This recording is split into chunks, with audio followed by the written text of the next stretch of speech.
সবুজ জঙ্গলের এক কোণে থাকত এক দুষ্টু কিন্তু মিষ্টি খরগোশ। নাম তার লাফু। সারাদিন সে লাফিয়ে বেড়াত, গাজর খুঁজত আর বন্ধুদের সঙ্গে খেলত। কিন্তু লাফুর একটা স্বপ্ন ছিল, একটা জাদুর বাগান বানানো, যেখানে ফুল নিজেরাই গান গাইবে আর গাজরগুলো আলো ছড়াবে। একদিন নদীর ধারে খেলতে খেলতে লাফু পেল এক ঝকঝকে চাবি। কৌতূহলবশত সে চাবিটা নিয়ে দুই গাছের মাঝখান দিয়ে এগোতে লাগল। হঠাৎ তার সামনে ভেসে উঠল এক পুরনো দরজা। লাফু চাবি দিয়ে দরজাটা খুলতেই সামনে দেখা দিল এক রঙিন জাদুর বাগান।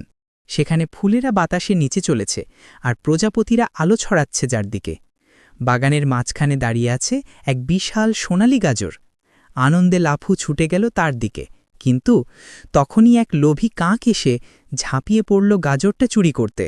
বুদ্ধি করে লাফু ফুলদের ডাকল সাহায্যের জন্য। সাথে সাথে সব ফুল একসঙ্গে গান গাইতে শুরু করল, আর সেই মিষ্টি সুরে কাকটা ঘুমিয়ে পড়ল।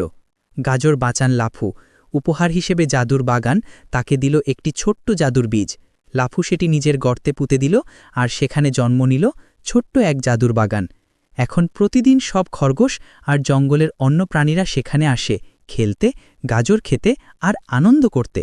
লাফু বলল, আনন্দ লোভে নয়, ভাগ করে নেওয়াতেই